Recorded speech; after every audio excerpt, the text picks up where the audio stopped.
السلام علیکم ورحمۃ اللہ وبرکاتہ۔ P P S C Arabic lecturer کے انٹرویو کے حوالے سے ہماری ویڈیوز کا سلسلہ جاری ہے۔ تو آج کے سوالات میں سب سے پہلا سوال جو انٹرویو کے دوران پوچھا گیا تھا کہ اس جملے کو عربی میں ٹرانسلیٹ کریں، اے سی کمرے کو ٹھنڈا کر رہا ہے۔ انٹرویو کے دوران کہا گیا کہ یہ جملہ اے سی کمرے کو ٹھنڈا کر رہا ہے، اس جملے کی عربی بنائیں۔ تو اس جملے کی عربی ہے مکیف الہوائی یبرد الغرفہ۔ مکیف الہوا ایئر کنڈیشن، یبرد ٹھنڈا کر رہا ہے، الغرفہ کمرے کو۔ مکیف الہوائی یبرد الغرفہ، اے سی کمرے کو ٹھنڈا کر رہا ہے۔ اس کے بعد سوال کیا گیا کہ نحو کے اندر، عربی گرامر کے اندر منصوبات کسے کہتے ہیں، منصوب کسے کہتے ہیں؟ تو اس کا جواب ہے کہ منصوب وہ اسم جس میں نصب کی علامت پائی جائے اسے منصوب کہا جاتا ہے۔ پھر سوال کیا گیا کہ منصوبات کی تعداد کتنی ہے، نحو کے اندر کل منصوبات کتنے ہیں؟ تو نحو کے اندر کل منصوبات کی تعداد 12 ہے۔ یہ جواب بتانے کے بعد پھر سوال کیا گیا کہ وہ کون کون سے ہیں؟ تو منصوبات کی کل تعداد 12 ہے، اور وہ ان میں سے 5 جو ہیں وہ مفعول ہیں، جنہیں مفاعیل خمسہ کہا جاتا ہے۔ مفاعیل خمسہ کے نام سے 5 تو یہ مفعول ہو گئے منصوبات میں سے، اور باقی 7 جو ہیں وہ آگے آ رہے ہیں۔ تو سب سے پہلے ہے مفعول بھی۔ مفعول بھی مفاعیل میں سے ہے۔ مفعول کی جمع جو ہے وہ مفاعیل ہے۔ مفعول وہ ہوتا ہے جس پر فعل واقع ہوتا ہے، اور اس کی 5 اقسام ہیں جنہیں مفاعیل خمسہ کہا جاتا ہے۔ سب سے پہلے مفعول بھی، اس اسم کو مفعول بھی کہتے ہیں جس پر فاعل کا فعل واقع ہو، جیسے ضربت زیدن۔ اب اس ضربت زیدن اس جملے کے اندر لفظ زیدن جو ہے مفعول ہے، اس زیدن کے اوپر جو فاعل کا فعل ہے، یعنی فاعل جو ہے وہ مارنے والا ہے، ضربت یہ فعل ہے مارا جانا، اور زیدن یہ مفعول بھی ہے۔ وہ مارنے والے کا جو فعل ہے وہ اس زید کے اوپر واقع ہو رہا ہے، اس لیے اس کو مفعول بھی کہتے ہیں۔ مفعول بھی کے بارے میں یہ بھی پوچھا جا سکتا ہے کہ اس کی کتنی صورتیں بن سکتی ہیں۔ تو اس کی مختلف صورتیں ہیں۔ مفعول بھی عام ہوتا ہے، کبھی اسم ظاہر ہوتا ہے، کبھی یہ ضمیر ہوتا ہے، کبھی یہ متصل ہوتا ہے، کبھی یہ منفصل ہوتا ہے، کبھی یہ مذکر ہوتا ہے، کبھی یہ مؤنث ہوتا ہے۔ مفعول بھی کبھی تثنیہ بن جاتا ہے، کبھی جمع بن جاتا ہے۔ اسی طرح مفعول بھی کبھی مصدر بن سکتا ہے، اور مفعول بھی کبھی جملہ بھی بن سکتا ہے۔ تو مفاعیل خمسہ میں سے پہلا جو ہے منصوب، جسے ہم کہیں کل منصوبات 12 ہیں، ان میں سے مفاعیل خمسہ 5 ہیں، باقی آگے آ رہے ہیں وہ بھی پڑھیں گے۔ تو مفاعیل خمسہ میں سے پہلا جو ہے وہ مفعول بھی ہے، اس کو ہم نے پڑھا ہے۔ اور دوسرے نمبر پہ ہے مفعول مطلق۔ مفعول مطلق اس مصدر کو کہتے ہیں جو اپنے فعل کے بعد آئے، اور اسے پہچاننے کے لیے یہ 4 شرائط ضرورتی ہیں کہ مفعول مطلق اسم ہو، مفعول مطلق مصدر ہو، فعل یا شبہ فعل کے بعد ہو، اور اسی طرح چوتھی شرط ہے کہ وہ مصدر اس فعل کے ہم معنی ہو، تو اس کو مفعول مطلق کہا جاتا ہے۔ اس میں یہ ہے کہ مصدر ایسا مصدر ہو جو اس فعل کے ساتھ ریلیٹڈ ہو، اس سے متعلق ہو، دونوں کا باب اور مادہ ایک جیسا ہو. جیسے ضربت ضربن، میں نے مارا مارنا. تو یہ ضربن جو ہے یہ ضربتو کے مادے سے ہی نکلا ہے، یعنی ضرب اور ضربتو دونوں ایک دوسرے کے ساتھ متعلق ہیں. یا اگر دونوں کا باب ایک نہ ہو، مادہ ایک نہ ہو، لیکن معنی ایک جیسا ہو، جیسے اس کہا جائے قعدت جلوسن. قعد یقعد معنی بھی بیٹھنا اور جلوس کا مطلب بھی بیٹھنا ہے. تو یہ جلوسن بھی یہاں پہ مفعول مطلق بن سکتا ہے قعدت کا، لیکن ان دونوں کا مادہ چیز ہے کہ مختلف ہے لیکن معنی ایک جیسا ہے. تو یہ مفعول مطلق ہو گیا. دوسرا یعنی وہ جو اسم ہو، مصدر ہو، فعل یا شبہ فعل کے بعد آتا ہو، اور وہ مصدر اس فعل کے ہم معنی ہو. جیسے جلست جلستن کہ میں بیٹھا بیٹھنا، میں نے مارا مارنا، یا قعدت جلوسن. تو یہ مفعول مطلق ہو گیا مفاعیل خمسہ میں سے دوسرا. تیسرا ہے مفعول لہو. اچھا، مفعول لہو سے پہلے ایک بات اور بھی سمجھ لیں کہ مفعول مطلق کی آگے بھی پھر کچھ قسمیں ہیں. جیسے مفعول مطلق تاکیدی، مفعول مطلق نوعی، مفعول مطلق عددی. یہ تین اور قسمیں بھی ہیں آگے مفعول مطلق کی. تو یہ پھر تفصیل بہت لمبی ہو جائے گی. یہ اتنا ہی سوال ہو سکتا ہے کہ مفعول مطلق کی کتنے قسمیں ہیں. تو مفعول مطلق کی تین ہیں، ان کی تعریف کی ضرورت نہیں ہے. مفعول مطلق تاکیدی، مفعول مطلق نوعی، مفعول مطلق عددی. تو یہ دوسرا مفعول تھا. اس کے بعد ہم آتے ہیں تیسرے مفعول کی طرف، مفعول لہو. مفعول لہو اس اسم کو کہتے ہیں جس کی وجہ سے کوئی فعل واقع ہوتا ہے. یہ بھی مفعول لہو بھی مصدر ہوتا ہے، فعل یا شبہ فعل کے بعد واقع ہوتا ہے، لیکن یہ اس اسم کو کہتے ہیں جس کی وجہ سے فعل واقع ہوتا ہے. جیسے مثال کے طور پر قمت اکراما لزید. اب یہاں پہ اکرامن جو ہے یہ مفعول لہو ہے، کہ میں کھڑا ہوا زید کی تعظیم کے لیے، زید کی عزت کرنے کے لیے، اکرام کے لیے. تو لفظ اکرام جو ہے یہاں پر یہ مفعول ہے اور مفعول لہو ہے. اسی طرح دوسری مثال ضربتہ تأدیباً، میں نے اس کو مارا تأدیباً ادب سکھانے کے لیے. تو یہ یہاں پہ یہ جو لفظ ہے تأدیباً یہ مفعول لہو ہے. اس کی وجہ سے یعنی اسی تعدیب کی وجہ سے فعل واقع ہوا ہے پیچھے مارنے کا، کہ مارا اس لیے گیا ہے تاکہ اسے ادب سکھایا جائے. تو مفعول لہو اس اسم کو کہتے ہیں جس کی وجہ سے فعل واقع ہوتا ہے. پھر مفعول مطلق کی طرح اس کی بھی آگے دو قسمیں ہیں، مفعول لہو عدمی، مفعول لہو وجودی. یہ پھر لمبی تفصیل ہے. تو ہم آتے ہیں چوتھے مفعول کی طرف. مفاعیل خمسہ میں سے تین ہو گئے. چوتھا مفعول فیہ. مفعول فیہ اس زمان و مکان کو کہتے ہیں جس میں فعل مذکور جو ہے واقع کیا گیا ہوتا ہے. مفعول فیہ کہتے ہیں اس زمانے کو یا اس جگہ کو، اس وقت کو یا اس جگہ کو کہتے ہیں جس کے اندر وہ فعل واقع ہو رہا ہوتا ہے. تو اس میں دو قسمیں ہیں، مفعول فیہ زمانی اور مفعول فیہ مکانی.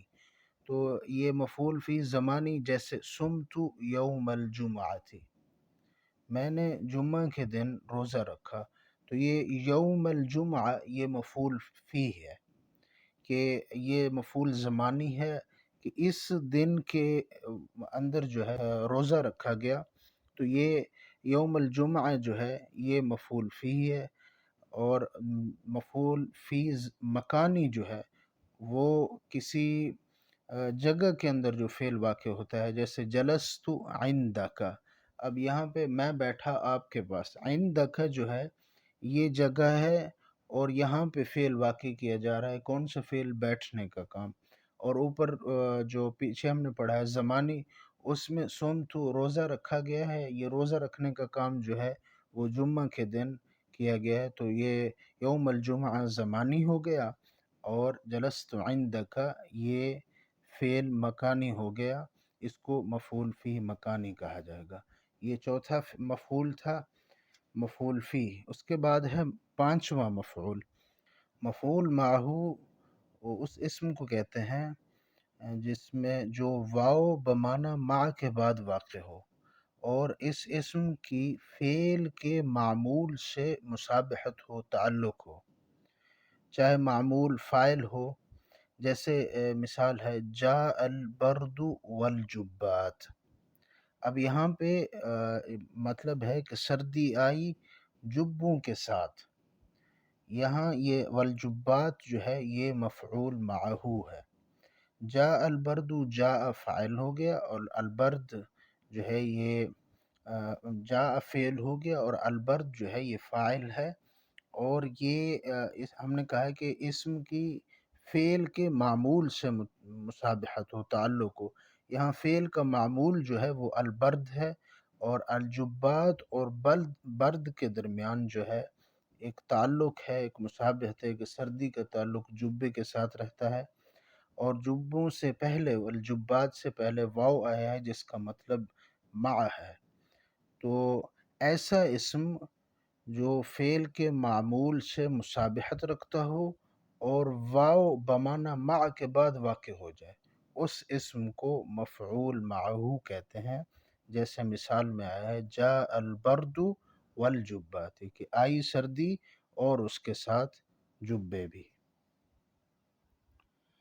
یہ 12 منصوبات میں سے یہ 5 تو ہو گئے مفاعیل خمسہ، اگلے 7 اب پڑھیں گے۔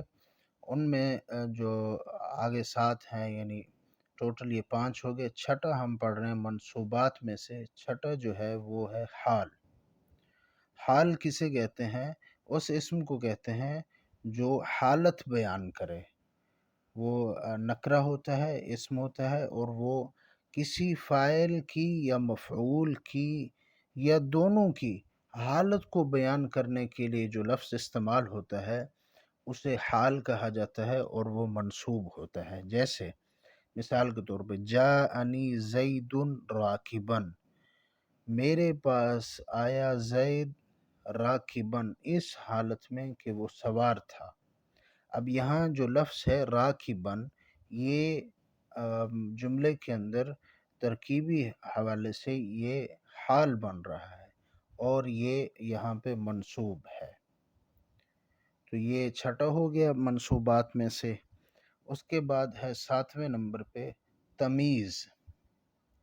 تمیز کا لغوی معنی ہے جدا کرنا اور الگ کرنا، فرق کرنا، اور اصطلاح میں اس اسم نکرہ کو کہتے ہیں جو ما قبل سے ابہام کو، پوشیدگی کو ختم کرے۔ اور تمیز میں بحیثیت یا لحاظ یا ازروے کا معنی کیا جاتا ہے، یعنی تمیز بحیثیت کہا جاتا ہے یا بالحاظ کہا جاتا ہے، اس طرح کا معنی کیا جاتا ہے۔ بہرحال تمیز جو کا لغوی مطلب ہے جدا کرنا، اور یہ جو اس سے پیچھے لفظ ہوتا ہے اس کے ابہام کو ختم کرنے کے لیے استعمال ہوتا ہے۔ یہ تمیز یہ بھی منصوبات میں سے ہے۔ مثال اس کی جیسے انی رأیت احد عشر کوکبا۔ اب یہاں پہ احد عشرہ، یہ اس جملے کے اندر جو ہے ابہام تھا کہ میں نے دیکھا 11۔ میں نے کیا دیکھے 11؟ انی رأیت احد عشرہ، میں نے دیکھے 11۔ تو کیا 11 دیکھے؟ آگے پھر اس کی تمیز آئی ہے کوکبن۔ ٹھیک ہے، تو جب یہ کوکبن کا لفظ استعمال ہوا ہے تو یہ تمیز ہے، اور یہ پچھلے ابہام کو ختم کر رہی ہے۔ تو یہ لفظ جو استعمال ہوتا ہے تمیز کا، یہ ابہام کو ختم کرنے کے لیے استعمال ہوتا ہے۔ یا جس طرح طاب زید نفسن، کہ خوش ہوا زید، کس آگے پھر نفسن جو لفظ آیا ہے ازرو نفس کے، یعنی زید خوش ہوا، کیسے خوش ہوا، کیوں خوش ہوا؟ تو اس بات میں جو ہے ابہام تھا۔ پھر جب نفسن کہا گیا تو ازرو نفس کے، یا علمن کہا جائے کہ ازرو علم کے۔ تو جو بھی ایسا لفظ جو منصوب ہو اور پچھلے لفظ کے ابہام کو ختم کرے اسے تمیز کہا جاتا ہے۔ یہ منصوبات میں سے 7واں منصوب جو تھا یہ تمیز ہے۔ اس کے بعد منصوبات میں سے 8واں منصوب جو ہے وہ ہے مستثنا، وہ اسم جو کلمات استثناء کے بعد آئے اور مستثنا منہ جس سے استثناء کیا جاتا ہے اس سے الگ ہو جائے۔ مثال اس کی سمجھیں، جاء الطلاب الا بکرن، اب یہاں پہ تمام طالب علم آئے لیکن سوائے بکر کے، یہاں پہ الا کے بعد جو لفظ آ رہا ہے بکرن، یہ مستثنا ہے، یہ مستثنا ہے اور یہ منصوب ہے۔ کیا یہ اس کا کام کیا ہے کہ وہ کلمات جو استثناء کے بعد ہیں، کلمات استثناء، یہاں پہ الا جو ہے یہ کلمہ استثناء ہے، اس کے بعد آ رہا ہے، اور مستثنا منہ جس سے استثناء کیا گیا ہو۔ اب یہاں پہ پچھلا جو کام ہے اس سے اس کو استثناء کیا گیا ہے، یعنی جاء الطلاب، طلباء کا آنا، تمام طالب علم آئے، الا بکرن، ما سوا بکر کے، تو یہاں الا کلمہ استثناء ہے اور پیچھے طالب علموں کا آنا جو ہے اس سے بکر کو مستثنیٰ قرار دیا گیا ہے کہ بکر نہیں آیا۔ تو جب پچھلے کلمے سے اس کو استثناء دیا جائے اور کلمہ استثناء کے بعد آئے اور وہ منصوب ہو تو اسے مستثنیٰ کہا جاتا ہے، اور مستثنیٰ جو ہوتا ہے وہ منصوب ہوتا ہے۔ اور یہ حروف استثناء جو ہیں وہ اور بھی ہیں، جیسے حاشا وغیرہ، یہ ان کے بعد بھی یہ مستثنیٰ آ سکتا ہے۔ تو بہرحال یہ 8واں منصوب تھا۔ اس کے بعد ہے 9واں منصوب، 9 نمبر پہ افعال ناقصہ کی خبر، یہ بھی منصوب ہوتا ہے۔ افعال ناقصہ جملہ اسمیہ پر داخل ہو کر مبتدا کو رفع اور خبر کو ہمیشہ نصب دیتے ہیں۔ اس کی مثال جیسے کان النبی رحیمن، تو یہاں پہ لفظ رحیمن جو ہے یہ افعال ناقصہ کی میں سے کانا کی خبر بن رہا ہے، تو کانا کی خبر جو ہوتی ہے وہ منصوب ہوتی ہے، اس لیے یہ اس بھی منصوبات میں داخل ہے۔ اور اسی طرح کانا و اخواتها، یعنی کانا کی طرح اور بھی کچھ اسماء ہیں جو جس طرح یہ کانا، سارا، اصبح، امسا، ان کی خبر جو ہوتی ہے وہ بھی منصوب ہوتی ہے، وہ بھی منصوبات میں شامل ہے۔ اس کے بعد ہے ما اور لا، جو لیسا کی مانند ہوتے ہیں ان کی خبر۔ 10ویں نمبر پہ جو منصوب ہے وہ ہے ایسا ما اور لا جو لیسا کی مانند کام کرتے ہیں، ان کی جو خبر ہوتی ہے وہ بھی منصوبات میں شامل ہے۔ ما اور لا جو معنی لیسا کی مثل ہیں، اس کا اسم لیسا کی طرح مرفوع ہوتا ہے اور خبر اس کا جو ہے وہ لیسا کی طرح منصوب ہوتی ہے۔ مثال کے طور پہ ما زید عالما، یہاں پہ زیدن یہ اسم ہے ما کی، اور عالما یہ جو ہے ما کی خبر بن رہی ہے، اور یہ لفظ عالما یہاں پہ منصوب ہے اور یہ منصوبات میں شامل ہے۔ اس کے بعد ہے منصوبات میں سے حروف مشبہ بالفعل کا اسم۔ 11ویں نمبر پہ جو منصوب ہے وہ ہے حروف مشبہ بالفعل کا اسم۔ ان کا اسم منصوب ہوتا ہے، حروف مشبہ بالفعل ہیں ان، ان، لیکن، لیت، لعلک، ان، تو یہ ان کا ایک، جس طرح یہ افعال ناقصہ کا ایک اسم ہوتا ہے اور دوسری خبر ہوتی ہے، تو اسی طرح ان و ان کا بھی ایک اسم ہوتا ہے اور ایک خبر ہوتی ہے، لیکن اعراب میں مختلف ہوتے ہیں۔ تو ان کا اسم ہمیشہ منصوب ہوتا ہے، جبکہ کانا کی خبر منصوب ہوتی ہے۔ تو مثال کے طور پہ ان اللہ علیم، تو یہاں پہ لفظ اللہ جو ہے یہ ان کا اسم ہے اور یہاں پہ یہ منصوب ہے۔ اسی طرح کأن زیدن اسد، تو یہ کأن یہ حرف ہے مشبہ بالفعل میں سے، اور زیدن یہ اسم بن رہا ہے اور یہ منصوب ہے، اور یہ کأن کا اسم ہے، یعنی حروف مشبہ بالفعل کا جو اسم ہوتا ہے وہ بھی منصوبات میں شامل ہے۔ تو یہ 11 ہو گئے۔ 12واں منصوب جو ہے وہ ہے منادا، یعنی جس کو ندا دی جائے، جس کو پکارا جائے، بلایا جائے، جیسے ادعو کا قائم مقام ہے، مثلا یا عبد اللہ، تو یہاں پہ یہ عبد جو ہے، یہاں پہ عبد جو ہے یہ منصوب ہے اور منصوبات میں شامل ہے۔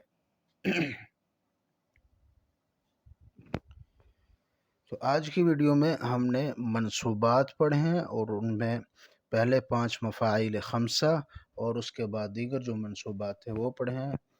تو اگلی ویڈیو میں انشاءاللہ مزید اس طرح کے سوالات کو حل کریں گے۔